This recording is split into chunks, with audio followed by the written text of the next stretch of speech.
Matondo mokabino esika bozwami losako na kombo ya nzambe ya mpungu tolendo apambola moko na moko na kati na biso esika bozwami na bandako na bino po ete bolanda basango nini toyeli bino mokolo na lelo na mabele yekolo kongo eloko nini ezali kotambola nzambe bakoko na biso bapelelaki ye nzakomba akongo mongali vidi mukulu Mungu Baba, Mungu wa milele, Nzambi gaungu, Kalunga, Nzambe ya mpungu tulendo, yala kuyala, nge yala kuyala kuntoto vimba. Nkebo pelo kume zongele pae na yemu bate mukini. Ya solo ete na tango toeko mwana pema na womo yu, toza nango, eliko laksake mukili azali. Oya kela yango.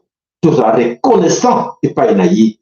Toe bakotosa ibeko na ye. Toyeba kotosa bikela nyonso oya salaki oya tiaki en disposition na biso kobanda na ye sika yo botama na sika yo komiki mokolo boye koluka te okende na mboka bapaya po toodondolo bake mboka na ngai te mboka na yo ezali mboka na yo mboka na yo ezali mboka na yo baloba na lo français balobake on est mieux chez soi bazalaka malamu na mboko ya yo oza na esengo ya kobeta tolo je suis chez moi à vous des locataires de toutes des locataires des occidentaux des locataires de vos gourous boza bapaya boza balocataire na kati mabele kolo Congo bino babe na Congo obokanisaka mboka ngo eza ya bino te esenge na bino bokomantaka kaka esenge na bino mawa ko se victimiser on dirait mboka ngo eza ya yo te eza ya moto mosusu basimbisa yo mingi bayebi na bango te ke mabele wana ezali ya ye mabele wana eza ya ye eza bankoko na ye epai na bango bato misusu baya lokola bakonzi bakolo ya mabele ezali malédiction. C'est la grande malédiction dans le monde. Nathan y a une valeur de ma belle commission négocolate pour ma belle de commission. Ce qui m'a belle botaki et botaki ndundate ndo communauté. Ce qui m'a belle garda qui peut m'abo moité ma belle zikisaki nyoso ndo zawarate ma belle wana de commission secrétaire. Tous la reconnaissance s'il vous plaît. Et là je vais m'adresser à tout le monde. Et à tous ces talibans, les Kassaïens, les Mangala, Baluba, Baswahili, Bakongo, Bissonyonso, Banansomi, Kolo Congo, Mapele wana, Ezali Abisso, tous les locataires. C'est vrai que Batona Batbazana, quoi, Oba, Botama, Bakola, Bautawana, mais non, sur 4 coins à Congo, Ezali Abisso, Ngana Yotilombo. Ezaya bisongana yo Taliban. Ezaya bisongana yo ministre ngana yo député. Mbongo eya koya. Ba dollar eya ki koya kokuta biso na mabele kolo Congo. Na mabele wana ezaya dollar te. Ntoto ntadi Congo dantotila. Mabele papier. Donc, mbongo papier. Ba yende po ba distribution ba kosa biso. Eza valeur te, eza instrument. Ojo se servir nango. Pona kosala bechange, kolia, kosala nini. Wana ezali valeur te. Eza instrument. Papa, mama, yoka toli nazo kopesa bino. Na yaka kokota moko na moko, oyo pasteur alobela yote. Oyo guru na yo politicien, oyo tonda koloba isme alobela yote. Ana besoin pas alobela yote, ana besoin yo za boulole, ozala zoba seketier.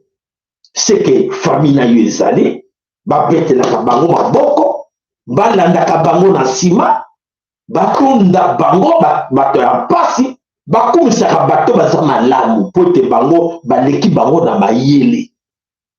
Nzambe alobi nalobela bino lelo mabele wana apesaki atikelaki bankoko asalaki yango atikelaki bato na mabele na bango atikelaki bankoko na bino babatelaki yango babundelaki yango.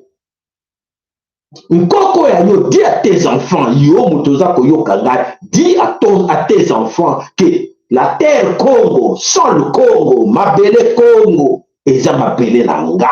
Oyo Nzambe atikelaki bankoko na nga babundelaki yango. Ebongo ngana yo, tozali courage kobundela yango likambo nini? Ngana yo tozali mayele ya kobundela yango bazokosa biso na bapapier likambo nini? Ngana yo tozangi mayele po ete bapaya oyo baye koya bakomi bakonzi na yo badirige yo. Ezali na grande malédiction. Même na Bible otangaka bakoma yango kondima te mopaya aya kokonza yo okonza libabe. Surtout pour les gens qui travaillent encore pour les étrangers. Gare à vous. Et c'est une malédiction. Beaucoup maudire banana bino. Des générations futures, beaucoup maudire bango.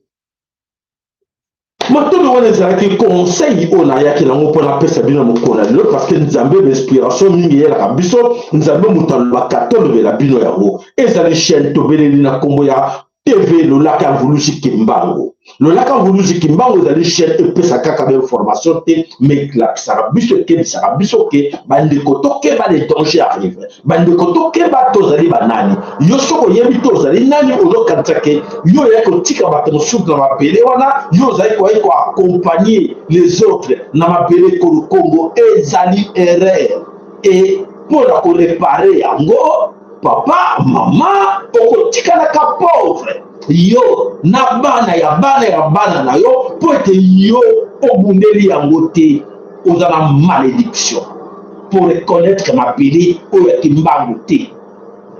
Vulu kimbango apambola bino, mama ki pamvita apambola bino, Nzambe ampungu tulendo apambola bino, afokola bino mayele makanto bwana, yako yeba ndenge nini kobundela, mabele kongo, surtout vous, les locataires. Bino ba locataire, oui, nous avons bien bino ba locataire, ba bien en Congo, vous êtes des locataires, vous êtes des locataires, pour être ba kolo ndaku, ba kolo mapele, ba va bénéficier, bino besoin bino ba locataire, bokanga maboko. Bon, moni oza ndaku, oza locataire quelque part. Alors, qu'est-ce que c'est pour un ventilateur, qu'est-ce que pour un bébé? Yo oza locataire dans le pango, même ndaku ne zako fala ba ficile.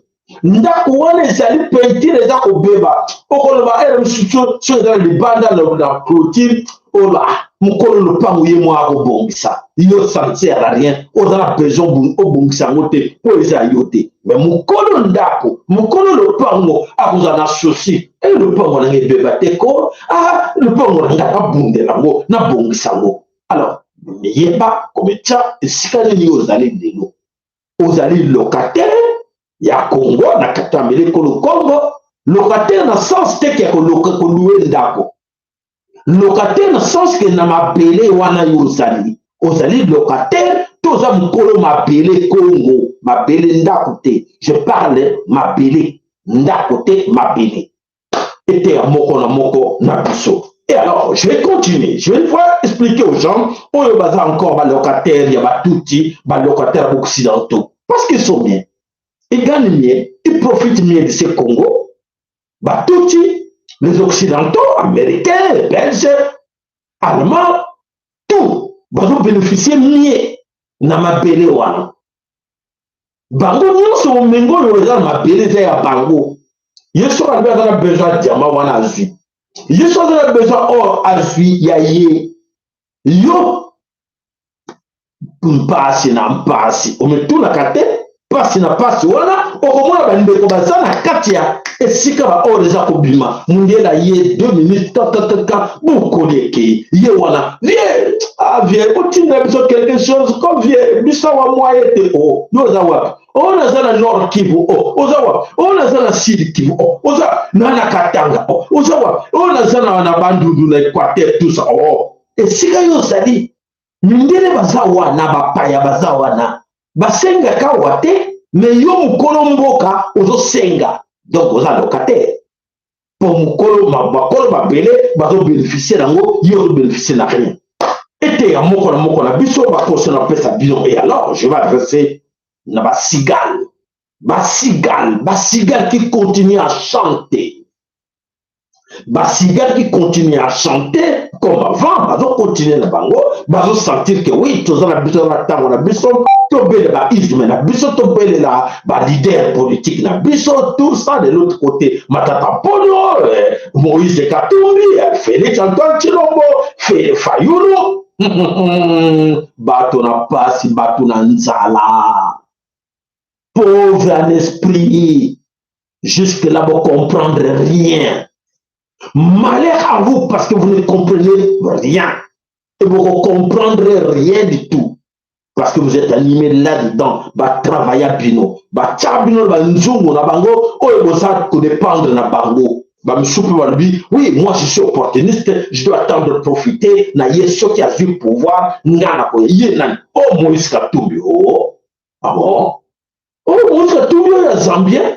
Oh le juif. Yo zelayaza pouvoir pour le comme oh, chez toi dans ton pays, un étranger, d'un père juif, d'une mère zambienne, tu as zelaye, aux encouragé à pouvoir dans mboka na yo, pour yo zela mungamba na ye. Oh là là, bana mama, les Kamouni, quelle malchance. Yo zela na Fayulu aza mwana musala, mwana bitinda. Comme Félix, moi la bitinda, on y a pas occidentaux, yo zelaye à leur pouvoir, comme on a place on a pour être dans servir, bah on nègre Félix a servi les lots, yo m'kolomboka, pauvre en esprit, vous êtes pauvre en esprit, alors aujourd'hui, plein dans les églises, misokali kolo, kota la man ekita. Ma belle na bino ba paya bazo tala ma belle bazo profiter nuit et jour bazo kende Félix yowana ke wapi na Chine côté ma belle ah toko soko lo ba lo kamwa. Allez, les églises de réveil, continuez à prier dans la carte de l'église de réveil. Chance, bonne chance, Nabino, vous continuez, coopérer dans la carte de l'église de réveil. Bishop est dans la bino, tout ça expliqué bino, oyoki, malam, oyoki, teyo, continuez, kaka, nabanini, bouebakango, qui beaucoup plairait, nege bolingi, rien va changer parce que vous akoye bate, loko nana créa l'église, voilà. Nana créa banda kwa nzambe, voilà. Nana créa système, vous akobenga la démocratie. Na politique nani babomba mina sima nango bato babomba mina sima nango bango ne banguna na bino vos ennemis. Voilà. Matondo continue les talibans et les Oba Moussoufa continue toujours les talibans tout le monde qui bango na sanzete bato na Moussoufa bato na pasi bazo lela pouvoir de kende tu vas pouvoir aussi là kotika te bongana na somi voiture te kotika te na somi na costume te kotika te na somi na ndako te. Ah, c'est déjà trop tard. C'est déjà trop tard pour vous.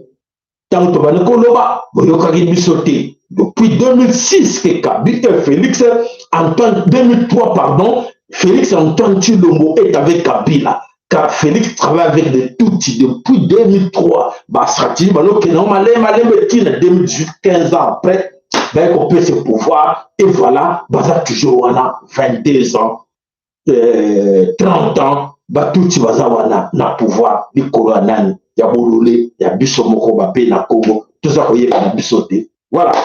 Et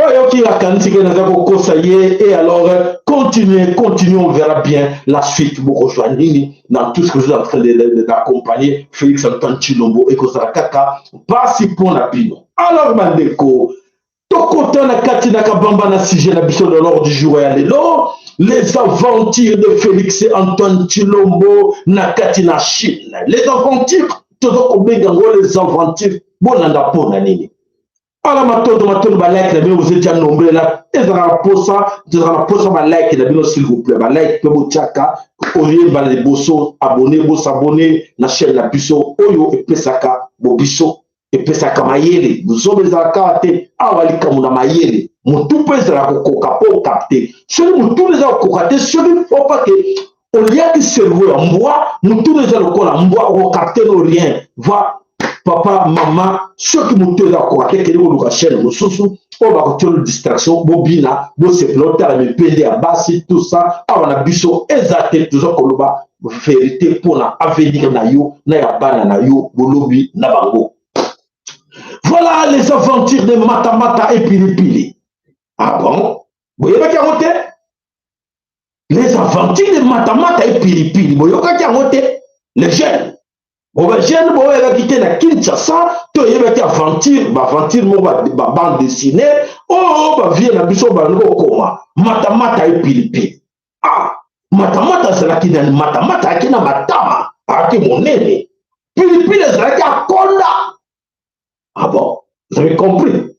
Matamata, c'est là qui Matama, pour autant, là, mon aîné. Pilipili, il est à Konda. Vous voyez, bah, sur Pilipili, nani? Pilipili tuti Rwandais wa bengi na komo ya Paul Kagame, Matamata nani Félix Antoine Tshilombo. Voilà Matamata au service de Pilipili.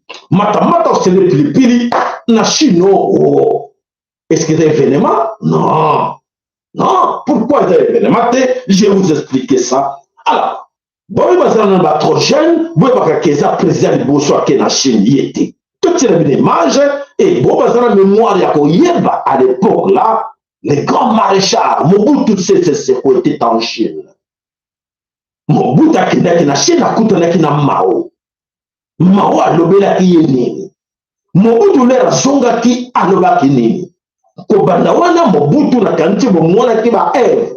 Oyo Mobutu asalaki lera utaki Chine. Tomona lelo ba parler du peuple. Oyo bazobeta todo parler du peuple ça ba Eve ya Mobutu. Tuza komona ba Eve ebele Mobutu atika. Oyo to akomona ngo na kati lekolo Congo, c'est vrai. Alors le sako mama na kanisi ba sango ya urgence ali pote au continuer. Ce qu'on a besoin de cas, topé sur 2 minutes maman commentaire na uzanini. Atuan papa yenge papa sayala. Yenge c'est pas matin na utu kokota sikoyo na landi émission te. Nalandi émission te na bimaki na kina nyokada kokota na ngani yose yango yo.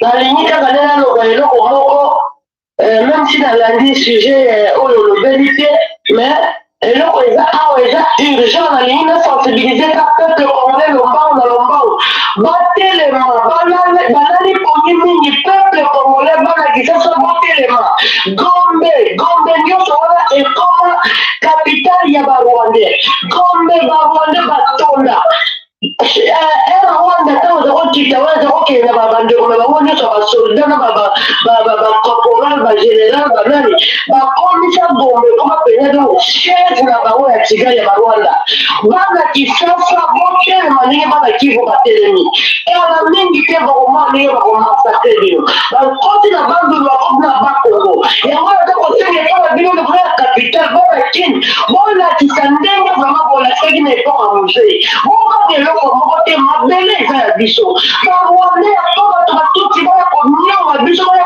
kokonza biso aloke biso toza bainganga mibali botelema tili kopere Gombe wana ezali siege ezali etomika na barwandais na barwandais partout bato maboma bakomiso ebele mais soki bokangi bato wana maboma s'il vous plaît bana Kinshasa eza na province ya Bandundu eza na bakongo eza na wapi wafilme bango te bozwa bango bosilana na bango sur place bokende na bango quelque part botraumatize bango de façon ke bapesa bino information mosusu po bino boleka pene bolekembeka motika kolala kondeba na matondo mama yesoloke to pesi 2 minutes mama lekisi voilà bandeko bana solo ekolo Congo toza koloba soto pesi 2 minutes respectez 2 minutes s'il vous plaît pour toza na ba sujet ebele bandeko bana posa bayoka na kane bandeli mama ilandaki te toti kopesa pe conseil on ebandeli voilà mama limbisa biso po tokati po ete ntango mpe ezali mokuse po tozokima na ngonga voilà bandeko bana solo ekolo Congo toza koloba ke les aventures de matamata et pilipili oyo akei na Chine matamata akei na Chine kolukani na kati na Chine matamata batindi epai ya occidentaux na epai ya pilipili pilipili na atindi matamata akende koluka nini akende koluka intérêt oyo ya ye na kati na Chine.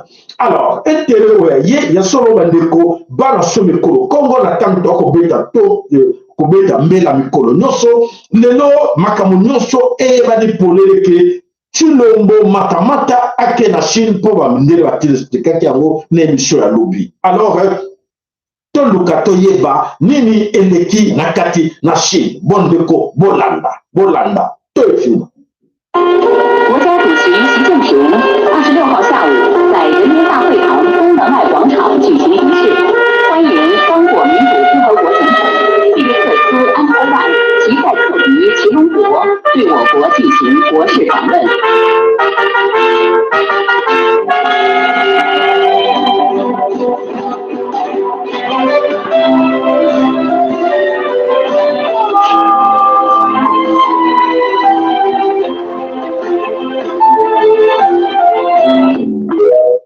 Voilà, les aventures de Matamata et Pilipili, voilà Matamata na kati na Chine. Qu'est-ce qu'il faut attendre tous les années? Pilipili Matamata koye la biso na kati na Congo, vous espérez rien. Na tieba 0 000 balais, vous espérez rien. Na visite ya Matamata na kati na Chine.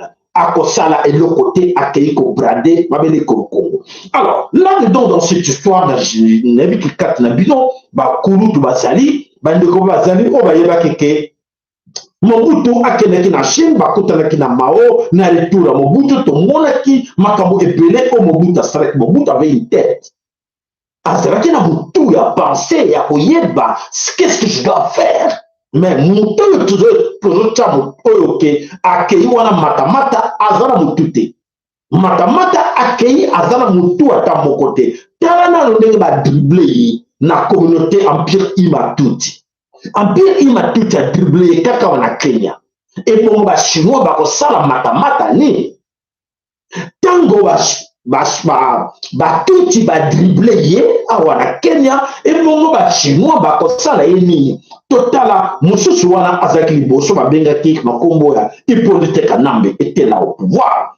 Hippolyte Kanambe na 2006 a signé contrat na ba chinois ba dribblé ye ba union so ke na Chine batikane loko moko te trace moko zate ke ba pesa ki nyonso chinois ba li encore épelé. Si on te bien l'époque à Kabila bango ba chinois ba considérer que le Congo a devoir bango mais et loko moko zate ba sala na Congo mais ba le Congo a devoir bango. Et alors on a même scénario avec Félix Antoine Tshilombo, lobby non. Congo, ils ont devoir Chine des millions de dollars parce que Congo, ils ont la Chine. Nous avons été toujours à rejoindre et l'autre côté. Bakoko Saï, Bodi Kabila Moko, Matamaska, Matamata. Voilà, aventure à Matamata, oh, tu as connu la binoke.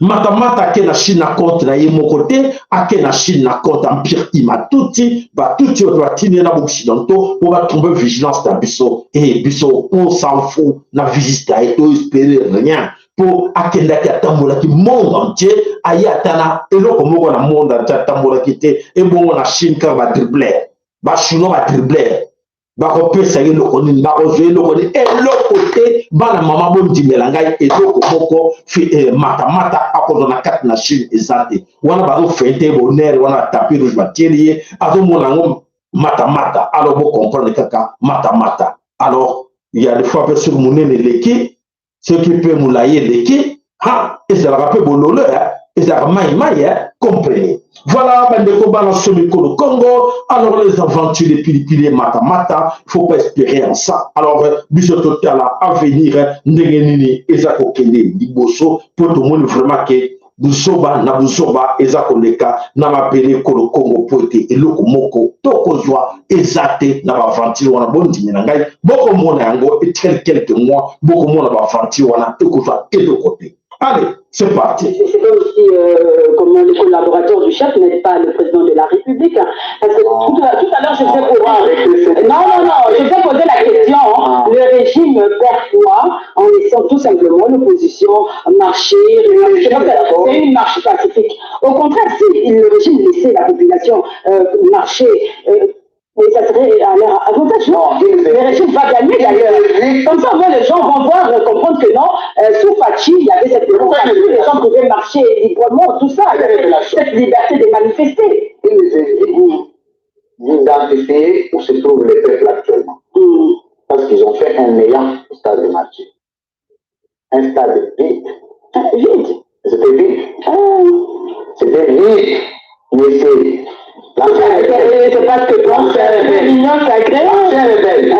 L'ancien rebelle. Il n'y a pas d'ancien rebelle. Le rebelle, Jean-Pierre Bemba, parce qu'il n'existe pas un ancien rebelle. Vous êtes rebelle, vous êtes rebelle. Le chef rebelle, Jean-Pierre Bemba, je l'ai détourné Vital Kamerhe, c'est sur base d'une condamnation de justice. Ce n'est pas moi, madame, qui se sont agressés dans un stade, oui, en son conscience. Mais quand cela me tient, il ne voulait pas voir que le peuple est aujourd'hui opposant, parce que tout le peuple congolais est opposant. Même le directeur de cabinet du président de la République est opposant. Même le premier ministre lui-même est opposant. Cette loi est tout le monde. Même le président du Sénat lui-même est opposant, parce qu'il a dit comment les gens qui devraient nous critiquer, en principe, parce que nous ne faisons rien, commencent à nous acclamer. Et nous-mêmes sommes opposants. Dans ce pays, il n'y a pas de régime. Il n'y a que des opposants. Donc, ce sont des opposants qui sont connectés au trésor public. Voilà. Et d'autres opposants qui sont déconnectés du trésor public. Voilà pourquoi nous disons. La République que nous voudrons demain, parce que nous sommes des hommes de conviction, nous sommes rassurés. Ce pays sera plus que la France, un jour, sera plus que les États-Unis, parce que vous avez des petits pays ici comme le Rwanda, comme l'Afrique du Sud, comme les petits pays ici, qui se sont développés avec la conscience politique de leur chef d'État. Et nous avons l'espoir, l'espérance qu'un jour, nous aurons un monde dans la tête du pays. Nous aurons un homme qui a d'abord des éléments, vous ne pouvez pas avoir un chef d'État qui a plus de 82 blindés dans sa suite, ne présentant aucune menace contre l'État. C'est grave. 82 blindés. C'est grave. Et aucun de ces équipes ne coûte moins de 600 000 $. Bien, alors lui, on va me dire non, nous voulons chasser les journalistes à la présidence pour réduire les frais de vie. On a chassé plusieurs. La lutte dans ces pays, vous regardez sa montre, il n'y a pas une montre de moins de 1 million. Vraiment. Vous allez parler du train de vie. Regardez son train de vie à lui, de l'opposition au pouvoir. Vous allez regarder, même une gourmette qu'il porte, ça non. Alors, le train de vie, si vous vendez cette gourmette ou une chaînette de sécurité, vous pouvez construire l'hôpital de 5 écoles. Ah ouais. 5 hôpitaux. Effectivement. Ouais, exactement. Les blabla de réduire le train de vie. Voilà pourquoi, un jour, le peuple congolais doit être mobilisé.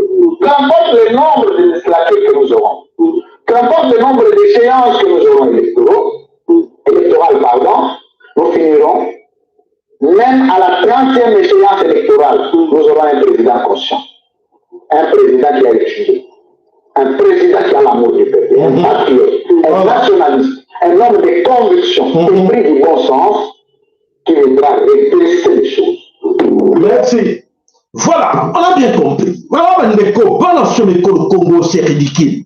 c'est ridicule vraiment en écoutant aujourd'hui que Patignon sur la carte l'école Congo, Motomoko, Akoko Ndima, Félix Antoine Chilobote, l'aventure Oyo, Matamata Zakosara. Il y a sur le c'est vraiment ridicule à comment les autres, on comprend les autres pourquoi, ben ils sont limités.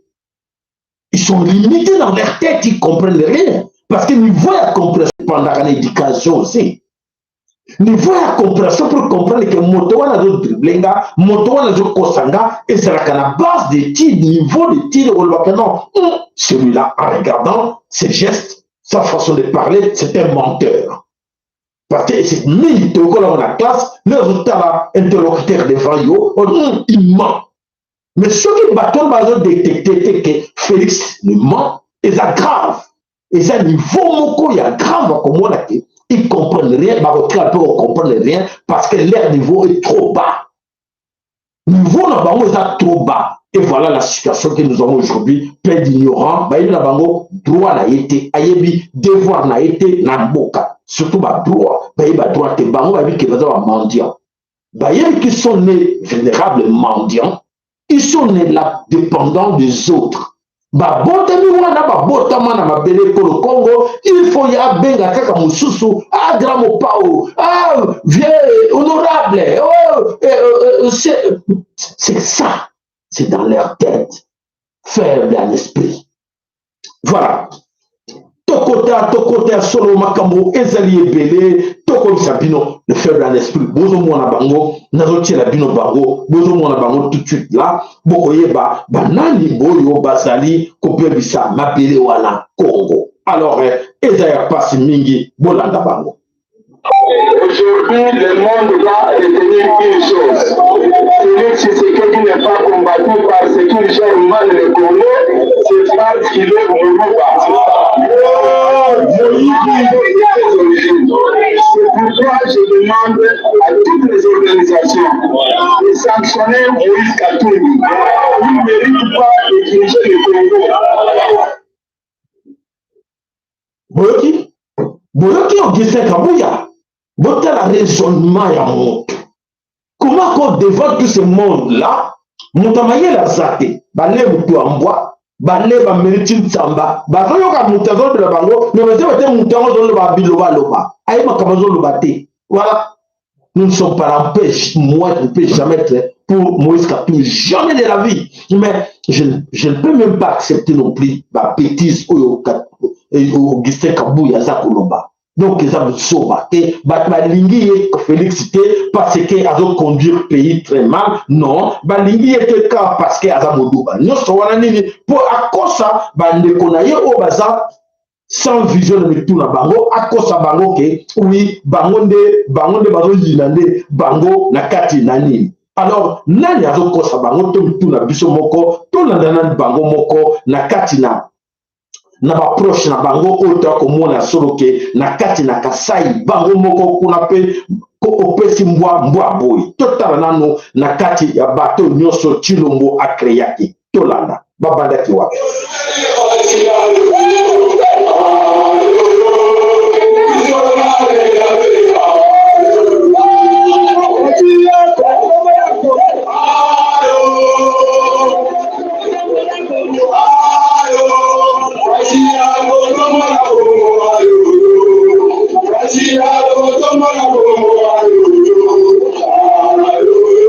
Voilà, il chante, mais vous allez me dire qu'est-ce qu'il chante. Alors, Bafouki Wapi Tara. Wana bazali kali ya sécurité na fonction.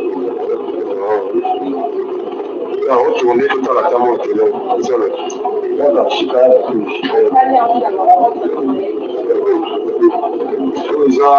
d'ici. Ok. On a la brigade spéciale de l'île, il est de 7 voilà. Bandeko, Bolanda, tant de tiens mes images, et nous avons affaire avec qui? Et c'est très important, Bolanda Bilo, on nous sommes la bilan. Boyeba. Tu vois, il va vous dire tout le monde. Tu sais, il va vous dire fait du sida. Tu sais, il va vous dire fait du sida. Ah, ma balle, on va bien toi, ouais.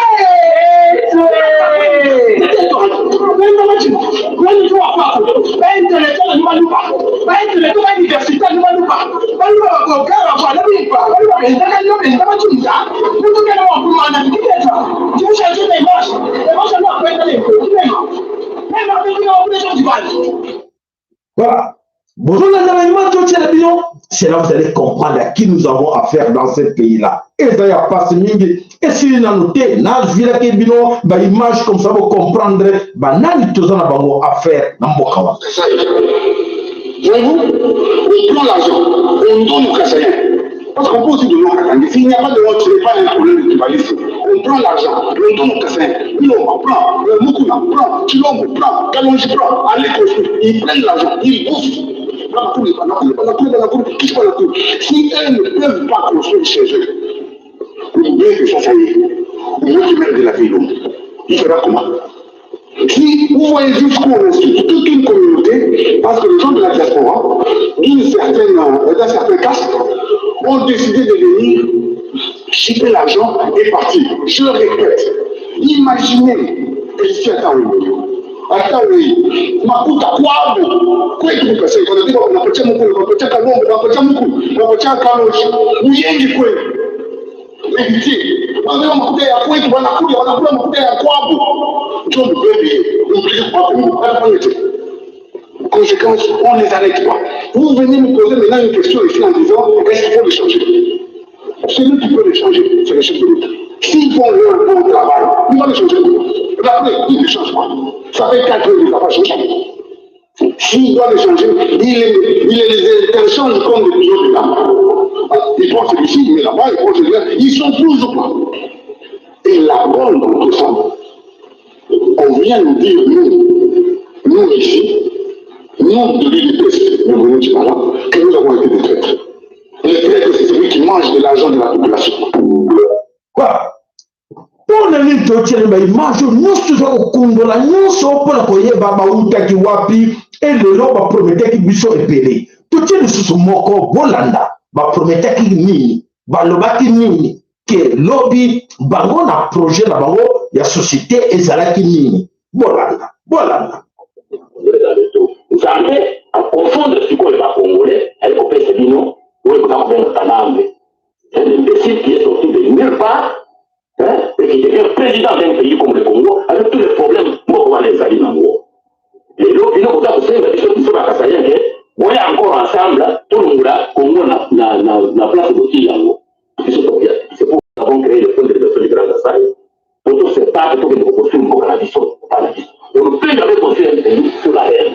Comme les Congolais sont des tribalistes, ils vont souffrir pendant longtemps. Et nous allons vous laisser souffrir, nous allons créer notre État. Et nous encourageons les autres Congolais à aller créer leurs États à eux, qu'on crée un pays entier ensemble, que les bas Congo aillent chez eux créer leur pays, que Bahani, Congo, Bazana Port, Bazana Ni, Bazana Port, Bazana Yinga, Bazana Équateur, Bazana Bois, le bois de l'Équateur, j'ai vu des Canadiens s'enrichir, devenir des riches. Et à l'Équateur, jusqu'aujourd'hui, il y a des gens nuls. Alors pourquoi vous allez prendre toujours vos richesses de toutes les provinces, amener à Kinshasa ces les aventuriers qui ne font que remplir les ventes, qui n'ont aucun projet de vie? J'ai été avec ces gens pendant 7 ans, mes frères, je vous dis, avec le leadership que vous avez à Kinshasa, vous ne ferez rien dans ce pays. Voilà, Bandeko, nous sommes tout l'année bien qu'il y a solo, tout cela qui est animé avec les Kassaïens à gauche, à droite, les idées. Il y a des idées, Makanisi, et Beleke Lobby, Batou Bango, espérer qu'un jour, celui Kassaïens a eu pouvoir, et Kozala, Yasolo, Oyo, et Sengela qui Bandeko, nous sommes moi, mais dès que moi, il y a solo Kassaï, il a pouvoir,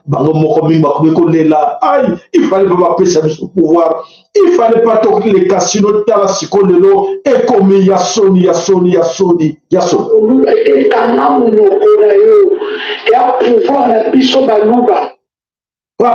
Pouvoir na biso baluba na kanisi baluba bozo koye bango Congo la zoboza na te tant tozo tsango boye Congo le nyoso na motune pas à koyeba à qui nous avons affaire kolango eko kakate eko koka c'est koko Congo ni wazabanga alekaki c'est 37 ans après alekaki tokotala biso na bino esika bo suka na ndenge boza konyoka la population na makambo nyonso oyo bozali kosala tokotala mikolo ezali koya ndenge nini tokosuka biso na bino.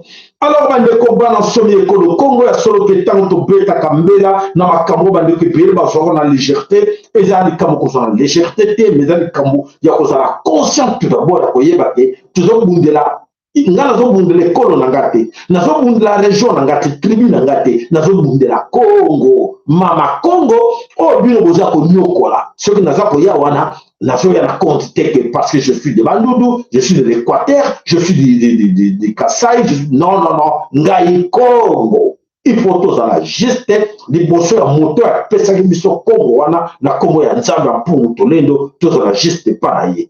Soki Tshilombo azalaki juste, soki Tshilombo amemaki mboka malamu nde situation nyonso eza te, mais kala te ebiliaki bino bekokoka kala te.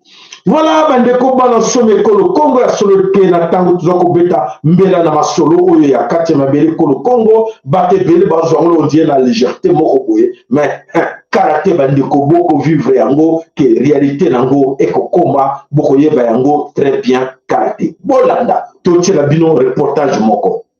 Le reportage totiela bino, c'est là vous allez comprendre les talibans comment ils mentent. Ba taliban ndenge bakosa lokola bazo respirer. Est-ce que naloba luba te taliban.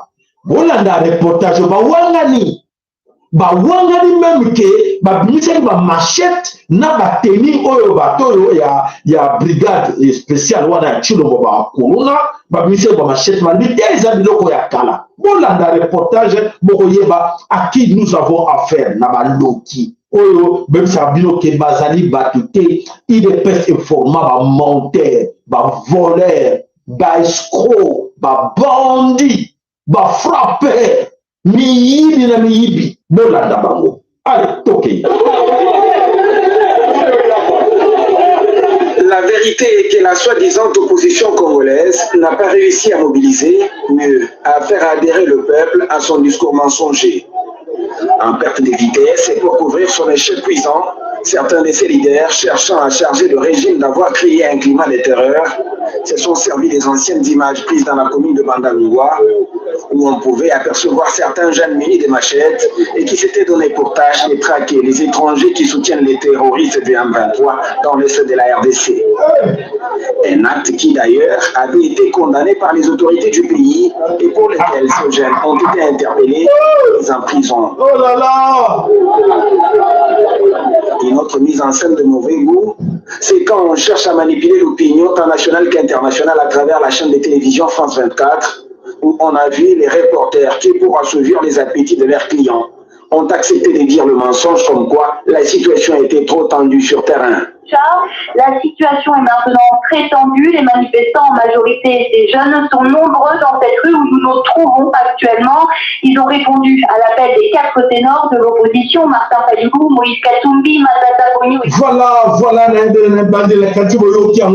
comment ces gens, ces talibans, ça la presse vraiment sonné. Cherchez d'autres arguments, mes chers amis. Quand on fait des images comme ça devant les médias, on mentit des choses comme ça que non, machette, mais mes chers amis, c'est quoi? C'est quoi? Vous prenez les Congolais pour les idiots comme vous autres, quoi? Nous ne sommes pas les idiots. Alors, Bandeko, bon, arrêtez. Arrêtez vos cinémas là. Vos salaires, il faut l'accepter. Vos simisi Félix Antoine Tshilombo touche. Matamata Simba qui touche. Na dossier wana. Na la simisi Matamata touche. Ezali Jekoko. Na Oyobak Benga Augustin Kabuya. Lelo avait battu yende moto. À la base, Milo Kwana tout. Faire voir aux gens pour traumatiser les Congolais, pour intimider les Congolais. Que nous avons aussi les machettes. Et alors, c'était bien avant, nous avons les images. Qui avant, quand ces gens-là criaient que Moko Mona, Toko Bima, Toko Zala, on a trouvé infiltré Bino, Moko Mona, Toko Sala Bino, Toko Yawana, n'a menace de quoi? On a parti au pouvoir, non? Bino, non, il est peste, non? Alors, arrêtez, s'il vous plaît, n'a pas bêtise, Oyo, Boza Kosala.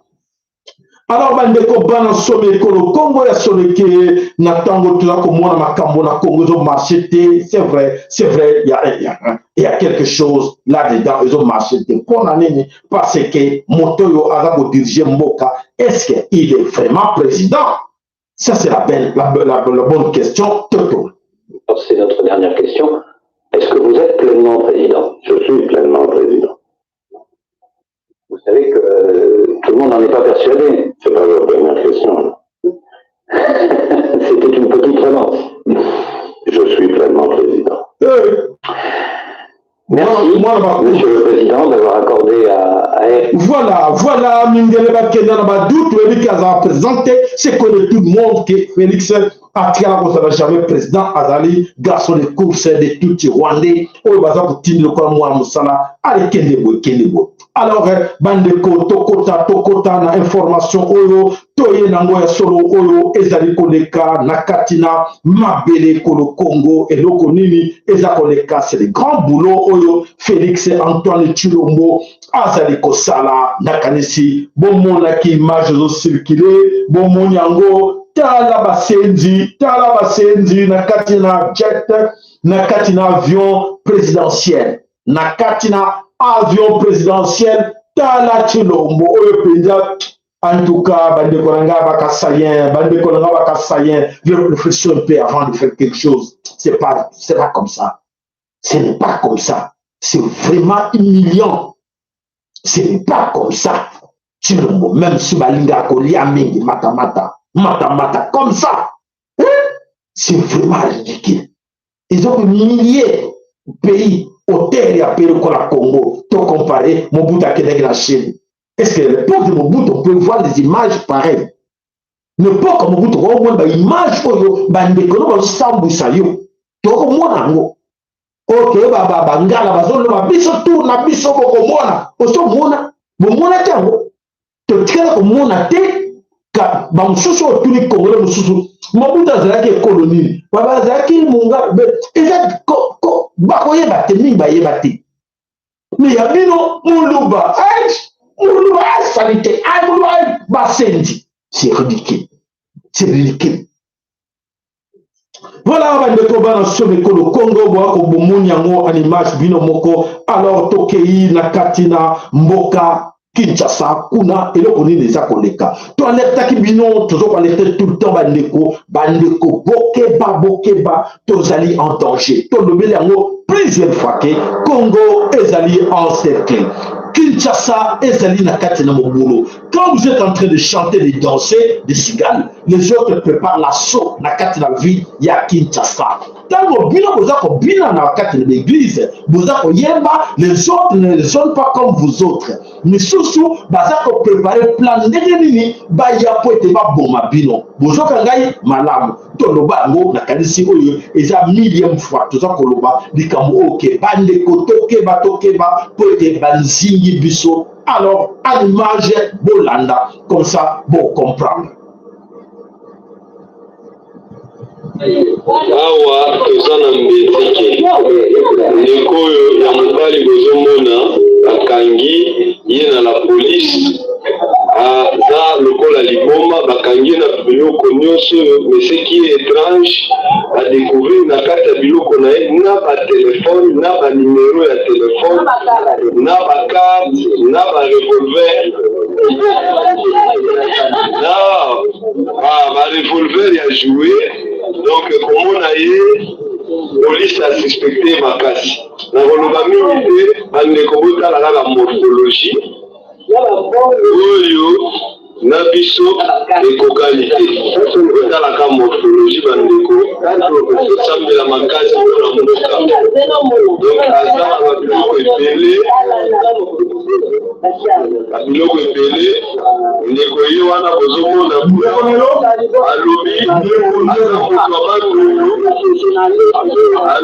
aza moto abandundu ya village centre bandeko kokamwa moto alobi aza na bandundu village ya continue ya bandundu ya village centre kokamwa nyonso oyo eza baoblige na ye banimero oyo babengaka nyonso oyo bozomona eza banimero ya bengaka aza na bakarte nyonso oyo ya ye moko adécouvrir ye bakarte oyo apena lukungamu donc papier oyo bozomona bandeko eza banimero ya bengaka na baville na baare oyo abengaka yango abengaka mesi oyo na 12h papa luba kumbashi abengaka na mele loraza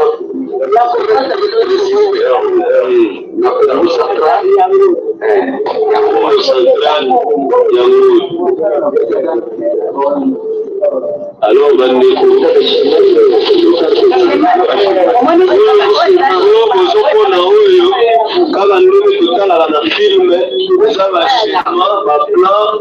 il y a une question, donc l'air est grave.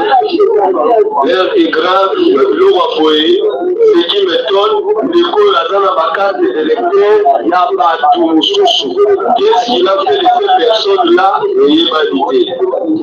Donc l'air est grave, l'air est grave. L'air est grave. Voilà. L'air est grave. Bon, Boys bande kona bino, poete bande kona bino, bazan no ba sigal, bazan na quatre de l'église, bazan na quatre de ambiance, bazan na quatre de parti politique. Les gens ne comprennent pas. Tout le monde qui banda, nous la nuit tous les cambo, tout cette belle mission est belle, Nicole Cambo que vous avez un sérieux problème. L'obé la bande kona ça bino tout le temps, ma boko nanga et ça le pembe. Ma kila bande kona bino et vous avez ma boko nanga te. Na la kani kolono so yo kaka, mala mobolo kate, bomo na ndele maseki bomoni. Te suki wapi to bande komona yango et voilà, bakangi na wapi na mbenteke. Kinshasa est encerclé. Mbenteke, Kinshasa est encerclé. Bobenda, Boulabino. Donc, Rwandais, tout le Rwandais, yé, wana alobi, azamoto la bandundu, le village na yé, ezaki santo. Voilà. Aujourd'hui, donc, tchaki bango déjà, idologine dengenini. Babana kosa bande kona biso, bazo kosa bango ke non, tchaki bango ke yaza mota bandundu. Alekaki da bandundu et lelo akomi na kisantu. Comme c'est que non, okozana bandundu, mboko ezali bandundu après okene na kisantu. Ye wana awiko boma batu na bandundu, ye wana akoti na kisantu. L'explication c'est bien clair. Na kanzi bo comprendre ngo yeye muta bomi na bandundu, lelo akomi na kisantu. Donc akoti na Bakongo. Ndeko Bakongo, ndeko ya Bakongo, Kinshasa, Bakongo, bandundu, mboka moko. Nous sommes en danger. Tous allez, vous êtes en danger. Si vous avez la légèreté, parce que vous avez non, il faut agir. Nous comme si dans la police. Bon, ça a des rêves, déjà, la police m'a dit, remettre le biseau, donc, il est temps, bon passer message de qu'on a vu le village doit prendre tout. Bon si vous tenez voilà, bon si la nana ye, bon si la nana ye, bon chaya tana l'bou ya ouese. Bon si la nana ye, bon pesa ye na maboko ya la police te, na maboko ya gouvernement te. Ben de connaître ça nous bon ben de qu'on a vu comme papa, ma maman, na bakango te. Na bakango bikolonyo so makila bande qu'on a vu ekozala maboko na ngate ekozala bele maboko na yonde ko ozo kangai ozo ko talangai pote ozo ko agir te na moment na senga bino bo agir ne sera bino ke bo futa na mbote na zana salaire a mutu moko ta ko ba ke apesa na salaire azati mais on a yakango pour ko sauver vie na biso ko sauver vie na biso. Alors, bande ko besoin na légèreté, di kambote ngana zo ko balanga parce que ça musala nzamba pesinga il pesa le bande ko non sauver bango. Oyo kité ah papa ngapa na lembi projeter les bêtes tété na toki ah ça va na lali. L'homme peut na yel susu ne ko betambela. Oyo ki malam oyo kité o sali samblo kotismo finginga. Merci na mafinga na yo finginga tandis que ngana zo bundela yo kasaye.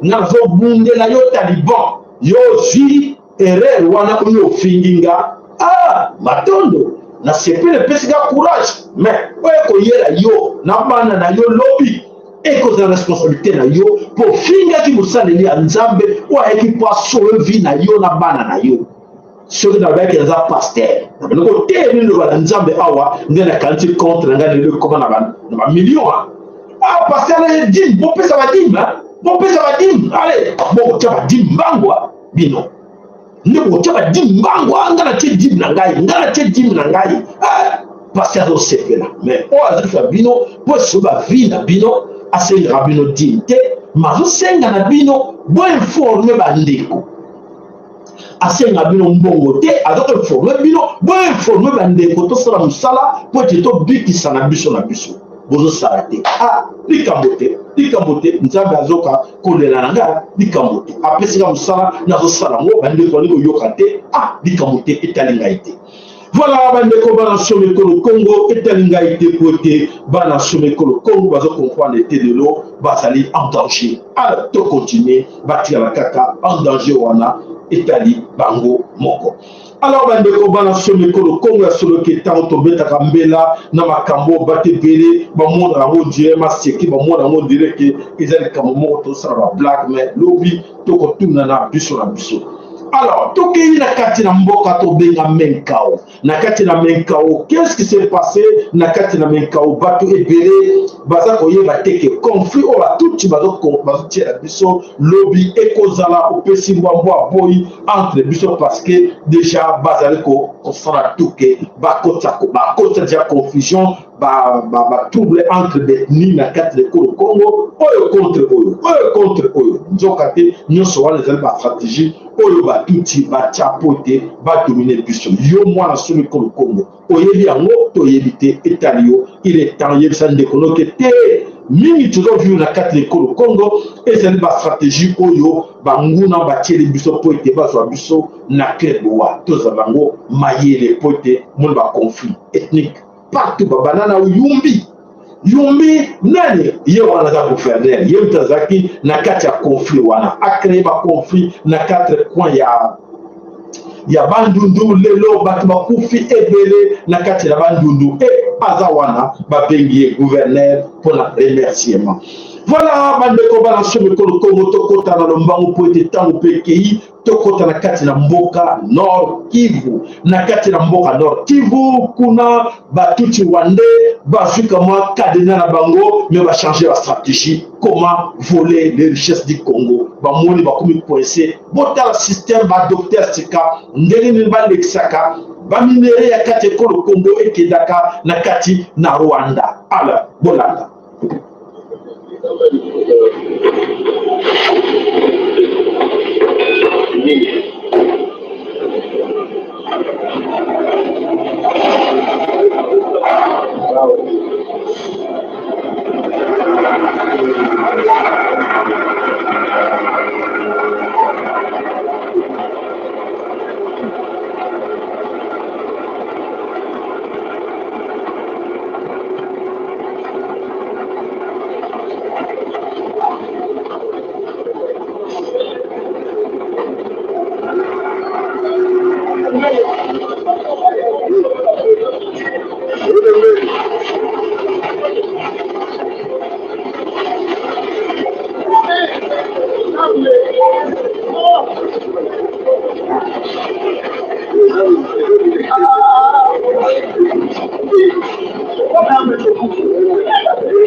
Voilà.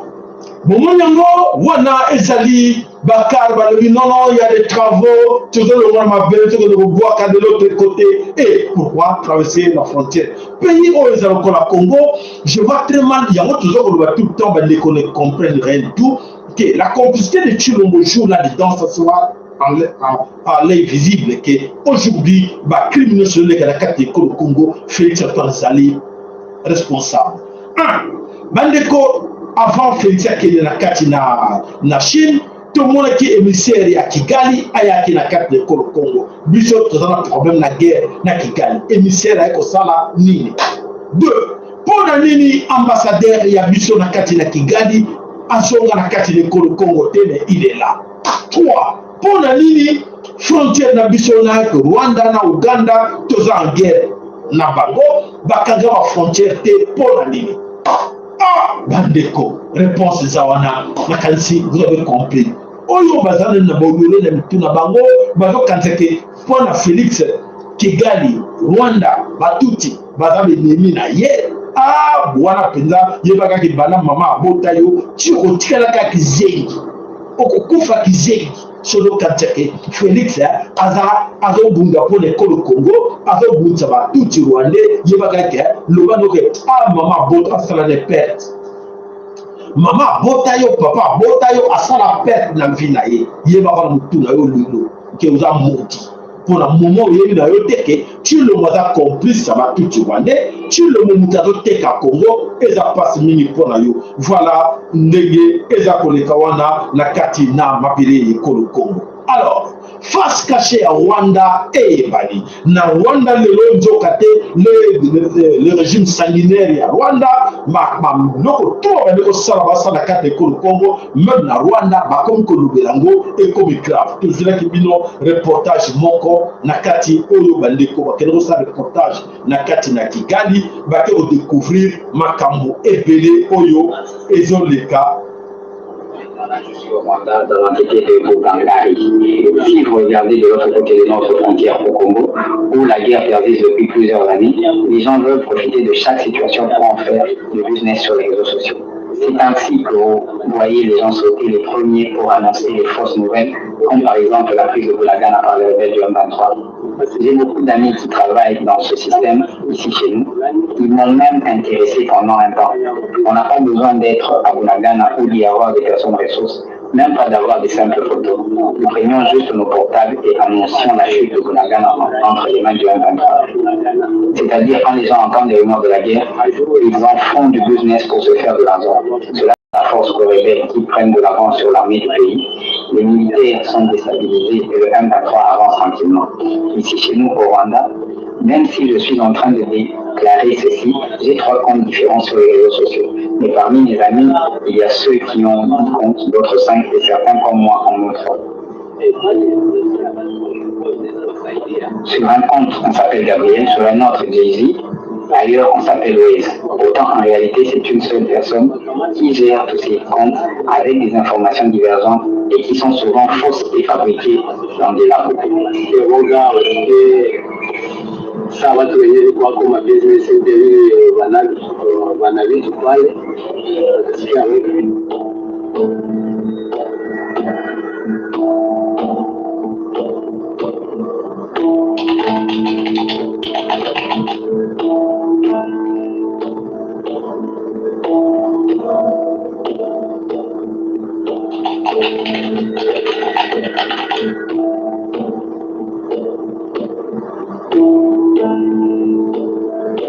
Voilà, mes chers amis, tant que tu il y a des choses qui se passent même dans les réseaux sociaux. Il y a comme on a qui va engager, va te belé, ou même il y a kawana na bakota ba commentaire awa, mingi basaraka na bango ba tuti oyo batinda ka bango kele ko distraire bango, kele ko compliquer bango. Et voilà la situation oyo ndenge ezakoleka na katina na Kigali. Voilà ma vérité nyonso bibi ke basalaka bashie wana kubanda kuna na kati na mboka na bango pour ko distraire ba congolais na kati na mboka na biso. Voilà bande ko bana somme ko Congo ya tangu ke toko beta mbela biso moko ba be na Congo esengela biso pe toluka ko yeba ndenge ni ko s'en sortir na makambo. Alors, au niveau international, la grande mafia internationale, Oyo ezali koleka na kati na mokili, bolanda attentivement. Maintenant, on va like na bino, on va poster ma like na bino, on va poster ma like na bino, s'il vous plaît, bon matin, ma like na bino, que ça bino, Onini et la mafia internationale. La mafia internationale, surtout à Kinshasa, surtout au Congo, les gens sont encore dans les dossiers. Les Occidentaux, les Occidentaux, les Occidentaux, par exemple, monter ma stratégie pour être neutralisé pour ne pas jouer au Congo. Alors, nous sommes sur la Tchilomboana, de façon, il y a qu'au flatter Tchilombo, ou il y a qu'au Boma Congo, pour te y aller, tous les gens qui ont cocaté, matière, les gens qui ont cocaté, avec quand ils m'ont beaucoup, nous avons cocaté, nous avons cocaté. Alors, c'est la grande mafia, c'est Mokili. Mais la grande mafia, voilà, est comme la Souka, et c'est là qu'il y a beaucoup plus dans le monde unipolaire oyo ya occidentaux ba créer qui on a quatre na autant ba américain ba canadien bo nous sur la G7 la G20 basé na quatre na complicité pour détruire le monde ba créer une grande mafia na niveau ba médias na niveau tout et alors voilà ba secret nango nyonso et ba likopima ya plus rien à cacher nyonso et ba likopima pour les ya mafia oyo ba mindele ba sala na mokili mobimba yozo ye ba teke la grande mafia est techniques de domination du gouvernement sont les mêmes que celles de la mafia. Tous les gouvernements se comportent comme la mafia historique. C'est simple, vous terrorisez les victimes, donc vous tuez la moitié de la famille devant l'autre moitié, donc elles sont bien peur, vous terrorisez les victimes, et le même qui a terrorisé, c'est ça le principe mafieux. Et c'est le principe des gouvernements. Si vous regardez, c'est incroyable. Hein. Le même qui a terrorisé, le même qui nous a enfermés, vous voyez, qui nous a, comme il dit, confinés. Le même qui nous a confinés, il se présente comme le protecteur. Il se présente comme le libérateur. Il se présente. Le même, ça c'est mafieux. Les mafieux. Les parrains, la mafia, il fait ça. Il te trucide la moitié de ta famille, et après ça, il te protège. Il te protège en échange de la docilité. Et tu deviens un esclave parce que tu ne peux pas faire autrement. Il te propose c'est ça. Un contrat qui ne se refuse pas, tu vois. Et les gouvernements, c'est pareil. Là, ce qu'ils sont en train de faire, c'est mafieux. C'est du chantage. Ça s'appelle de l'extorsion. Quand ils nous obligent à nous vacciner en disant c'est pas obligatoire, mais si vous ne vaccinez pas, vous ne pouvez pas bosser, vous ne pouvez pas voyager, vous ne pouvez pas accompagner vos parents à l'hôpital, vous ne pouvez même pas aller à l'hôpital si ce n'est pas urgent, vous pouvez pas aller au restaurant, vous pouvez pas aller c'est-à-dire qu'en fait, vous êtes comme des sous-hommes, comme dans un bantoustan, comme dans un apartheid. Mais ce n'est pas obligatoire. Donc c'est une obligation mafieuse, c'est un chantage. C'est vraiment, et c'est un criminel dans le code pénal, hein, 312 du code pénal, extorsion. Extorsion avec intimidation, peur, c'est puni par le code pénal ce que fait le gouvernement. Ce bonhomme qui est au pouvoir, peu importe que ce soit Macron ou un autre, si c'était pas Macron ce serait un autre, si c'était Sarkozy, peu importe. Ce bonhomme qui est au pouvoir, il se permet de me dire la vaccination sera obligatoire. Mais qui tu es pour faire cette horreur? Et nous n'avons aucun moyen à résister. Et ce sera même pour les enfants qui ne craignent rien dans cette maladie, ils ne craignent rien. Il y a 0 mort chez les enfants. Par contre, quand on les vaccine, il y a des morts. Mais qu'est-ce que c'est que ce scandale de le rendre obligatoire? Et c'est un scandale absolu, quoi. Nous avons là une conséquence de plus tragique, terrible, mais une conséquence de plus de cette cause qui est commune, qui est qu'on a ce qu'on mérite. On n'a pas voulu se méfier des pouvoirs, on n'a pas voulu écrire les règles du pouvoir, on a laissé les pouvoirs écrire eux-mêmes les règles du pouvoir. Et bien progressivement ça va se dégrader, les exécutifs se sont émancipés, ils se sont affranchis de tout contrôle, ils n'ont plus rien à craindre, on peut dire ce qu'on veut, ils s'en foutent. Parce qu'il n'y a plus d'institutions, qui soient capables de nous protéger l'intérêt général. Voilà, mes chers amis, Bolandi na Bokeminoso, Wana Oezali Kolekana Katina Mindele. Mais, et le Mindele, mais c'est chez nous aussi, chez vous aussi, chez nous au Congo. Ça se passe comme ça parce que bateau le pète à ordre le col là Emmanuel Macron a opéré sa ordre wana et j'ai au Kitawapi na Congo et pas à Félix Lobo. En ce moment bango biso na kati na poto baza ko banga ko parler encore les Kambo ya Mangwele ko parler makambo Mangwele mais na Congo baza ko compter ko sa campagne ko peta bembera na kanto ayo ka ki ba yo bisonike oui ba ça le bel biso na région ba tibé ba continuer ko le belango toujours na cessé. Alors pour la hypothèse bazwaki balo epelé il y a le voilà pour bomba ba congolais nani amunya bomba congolais oyo azali garant ya nation oyo azali chef suprême ou azali soi-disant président oyo azali censé à protéger ma population na bien na bango, c'est lui qui fait le contraire pour exterminer nos populations. Donc, avant, en complicité pour l'obéissance, la soumission, la première des choses, ne va pas parler parce qu'il y a peut-être seulement la biloté, a peut-être seulement ce qui est dans Merti Berta, Lorita, Merti Berta, et peut-être seulement de défendre l'intérêt de la France. Alors, erreur wana, ezali na katramité ma biso na biso, toza koyeba teke, toza kokende lokola ba mouton. Nous sommes là, donc, Bozali, voilà, comme Ngaza Konate, Bozali, voilà, comme un mouton, comme un tchébangona, Nzela, aux abattoirs, montre la tour, naïe, accueillir le lait avec Kanzake, n'a qu'à voir pour la joie, chez médicaux, n'a comme malade, l'Iwa, na hôpital de référence, l'Iwa, polyclinique, l'Iwa, Okima à gauche, l'Iwa, Bazo Bouma, Bango, Bazo Bouma, Bilo, Boutou la Moui, mais tant que lui qui va déco, totalement, pas derrière des partis politiques, avec des marches passées, soi-disant pacifiques, non, totalement pour la révolution, c'est la révolution qui va nous libérer, ce n'est pas des marches pacifiques. Alors, quand on dit des choses comme ça, les amis, l'entourage, les gens, on y va entre Bango, Bango faire comprendre, on va dire, Bolanda été, Ngana a 200 francs, c'est une bonne guerre. C'est tout à fait normal, c'est une bonne guerre. C'est vrai, ils le prennent là-bas, ils gagnent là-bas et ils ont besoin de protéger ce qu'ils ont besoin de la mbongo pour nous foutre pour Nango. Mais cet argent, qu'est-ce qu'ils vont faire avec? Beaucoup salé, il faut s'adresser directement. Beaucoup salé, la mbongo, on a papier, on a ni. Ta mère a volé des tonnes, soit millions des tonnes de papier. Ta mère a volé des tonnes de papier, mais il est là tiré même. Avida, Azao Yibazu, à tonnes par mot. Azaga Kawana a comme nous laïté, a comme nous coucher, comme nous beauté. Azalika Kaye, auto Emelaki, Vital Kamer avec des cheveux, Nyon Soro, Nyon la Kamer, Azawana. A quoi somba ni wate na mbongo yazu. Mbongo Vital Kamera yiba ofeli yiba azo torturer bateau azo boma bateau akosomba pas jamais loi. Bon raisonner nango jamais impossible. Donc azo benyokola a se torturer botala Hippolyte Kanambe des milliards. Regarde comment il souffre. Hippolyte a des milliards, des milliards. Mais regarde comment azo souffrir. Il a des châteaux, il a des villas. Monde entier, des châteaux de comptes, mais de fois ça arrive que Azo Banga Kola dans la villa Moko, Allah na Saliburu.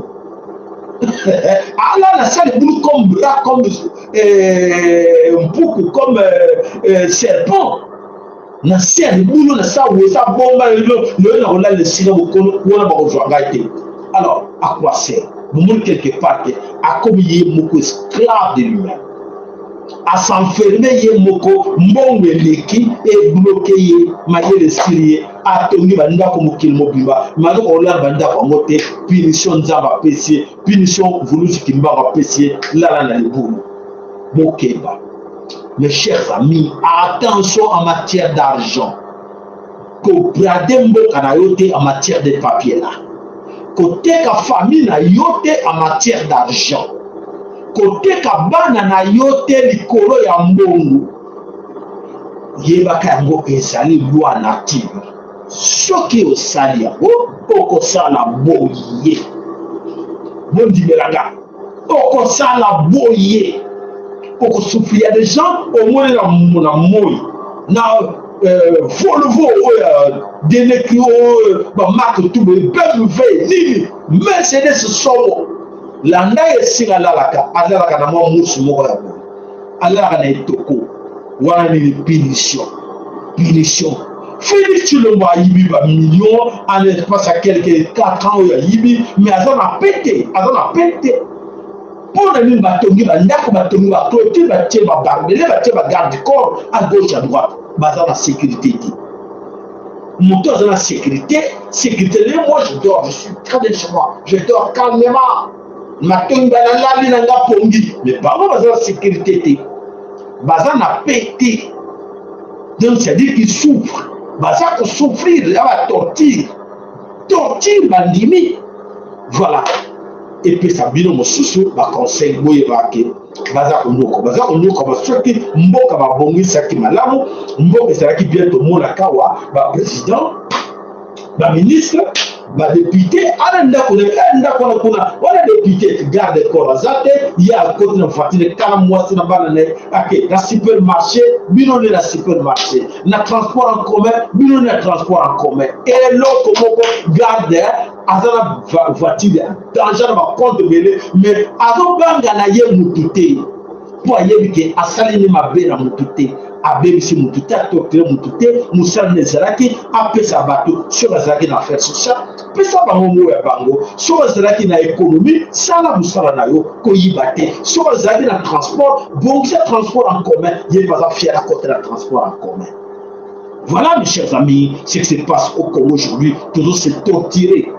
Hein, Chilombo, ce sont les conseils que je vous donne. J'ai donné ces conseils-là à Kabila. Kabila, il y aura ma consulter. Le Azawa, il est trop jeune, mais comme nous avons parlé, Azawa souffrir. Parce que c'est un seul mot.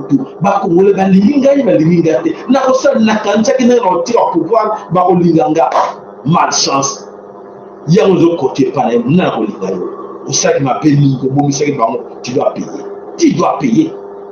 Sukana nyonso awa na samokili il faut bofuta yango Chilombo et tes amis bofuta yango.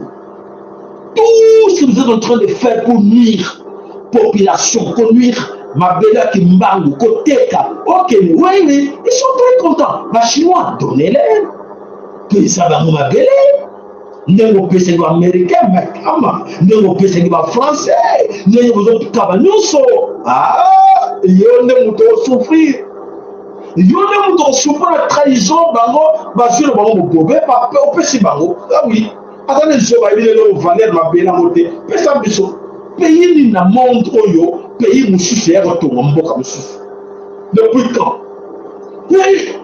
Si la Chine nous a promis 150 milliards, il va construire des chemins, mais les chemins qu'on crée dans Burundi pour construire des chemins de fer, et souvent, on crée dans Rwanda, dans Ouganda, pour construire la route, bon, souvent, tout le monde est quand même 1 kilomètre. Aussi, il va d'accord, non? Mais mes chers amis, l'entourage est tué, le raisonnement quand même. Bon, ils sont encore à battre.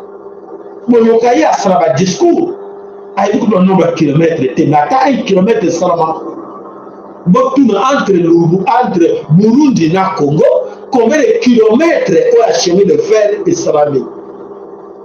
Entre Rwanda et Congo, combien de chemins, combien de routes Oyo Félix a sali? Et vous avez tous remarqué le commandement. Accueillir si de Bakor, accueillir papa sur Bakor. Bon, moi, on est à Sala. Bon, je encore. Malédiction d'Angola, malchance d'Angola, sans le savoir que Bozoko, Mitung, Sabozoko, Bibou, Sanzoto, Papa, et tandis que nous sommes au Sala, beaucoup foutango. Qui est là pour encourager Chilombo? Ah, malheur Nayo, malheur na banana yo, parce que yo kantique, vous avez encouragé, pour encourager, nous avons perdu à côté de yo. Oko suka oko paye yango okanteke sili eko siladi. Alors bandeko bona na image to la bino si vous allez comprendre la minere et le monde va au sala butu na moi botala image ko to expliquer nous. The contrails, not the chemical, the contrails occur because of cold air, -30. It takes high altitude, around 30,000 feet plus. There's carbon dioxide and water vapor in that exhaust. That turns to ice crystals. That's what you see, the light stream behind it. Those white crystals of ice warm up, dissolve, and the smoke goes away. And it never lasts more than a minute. We're seeing now, and I first could not believe it, and I started looking at the skies, and these are not normal, they're not natural, there's something going on, I don't know who it is or why they're doing it. All I can testify is it's not natural and it's not normal. There's got to be some outside influence doing that. Thank you. Voilà, bandeko on est les kakaramukili, pilote, ancien pilote, alobi, Moussala Banzouaki, Nakati Nabo, Ojo Benga, liste, Ndokate, Montas Katimo, Pulverizaka, poisson na ba pays ebele na pays ebele ba avion so zo mo les autres tambola avion na ezana ba poisson ezako ko pulvériser na likolo eleki na Congo etamboli pulvériser no so contre les athées eleki na Gabon et pour pulvériser la carte à Gabon ma détruire sol ciel la bino ainsi de suite na bambo kanyoso. Voilà o mundele azako no bali kambwango yango wana. Donc ça veut dire que bozongo na ke bozana likambo na bato yo ke baliga kabino te bino ko mingi no salama na ba pays mingi d'Afrique de bazo no ko mon bato bazo kufa na ba maladie belé ayo ka Congo akei akufi nzokate nini likolo mon peuple eza empoisonné on va empoisonner pour la bomba mokili. Voilà, il y a moins de souhaiter que changement est contre Mokili parce que avec ce genre, tout le monde vraiment qu'en tout cas, Mimi Mokili Nandenge Yamabe. Voilà, les combinaisons de Congo, la Kanisi, tout ça bino nyonso oyo, moko na bino akolobate lobi que non, naïeba quitté, papa naïeba quitté, bon, oyo togo yeba, biso moko to banko tombuka. Pour tous c'est la mingi, to ko fa ilo côté sengé la biso to banko tombuka. Voilà, bandeko, tout ce qu'on a pour lelo. Alors, on peut se rendez-vous na biso lobby dimanche. Bon, tout côté à ceux qui m'ont formation comme la tika kebino, mon colomi balé, et besoin d'information, tout côté à ceux qui a mis et côté les biso lobby, c'est fort possible que Toya, Kobeta, Mela, pour te récupérer à un jour, au lieu de 5 kebino l'information. Sinon, tu kutani lundi. Voilà, Nzambe, koko la biso apambola moko na bino, apambola yo mama na biso bijou kizinga, apambola yo ndeko na biso watoko, apambola yo badibanga, apambola yo Colorado City, apambola bino nyonso bandeko na biso mama linkela, papa na biso mbuta MKN, le sako maton de paille na yo mbuta MKN, le sako maton de paille na yo mama na biso Ana Lusakweno, maton de paille le sako paille na papa na biso Emmanuel Yeko, maton de paille le sako paille na yo papa na biso Michael, tombo sanité papa na biso Willy na mama na biso Marie na Katena Dallas, Nzama Pambola Bino, Maton de Panabino, Maton de Panayo, Papa Nabiso, Makangu, Maïmona, Losako, Maton de Panayo, Maton de Panayo, Papa Nabiso, Willy, Nakatina, Willy Kainga, Nakatina, Zambi, Papa Benjamin Tobo Sanyo Pété, Maton de Panayo, Sikoza, Nakatina, États-Unis d'Amérique. Topé si le sako, et pas ya commandant Zoko. Commandant Zoko na kati na Bruxelles Mobundeli yeko le Congo le sako pa na yo et siko zali na kati na Bruxelles. Allez, la lutte toujours, le combattant, va combattre nyonso, le résistant nyonso, le sako na bino et sika bozali na bitumbo bozako sala, mais malheur na ba oyo bazali ba très au ba trahir combat oyo lelo et comment moitié ndambu malheur na bino bubo s'il s'appelle kofute yango. Voilà bandeko matodo mingi to mama na biso Rosa Michel oui mama Rosa Michel lo sako pa na yo mama Elise Mosantu lo sako na bino to bosanité papa na biso ndongala na mama na biso Jolie Bangal le sako pa na yo esika bozali mama na biso tete ya armée nation du peuple Congo le sako matondo pa na yo matondo e pa na bino nyonso baladi wa biso banso na katina TV lolaka ya bulus kibambu matondo na balaki na bino tokutani mukolo na lobby nzamba pambola bino ingeta ibobo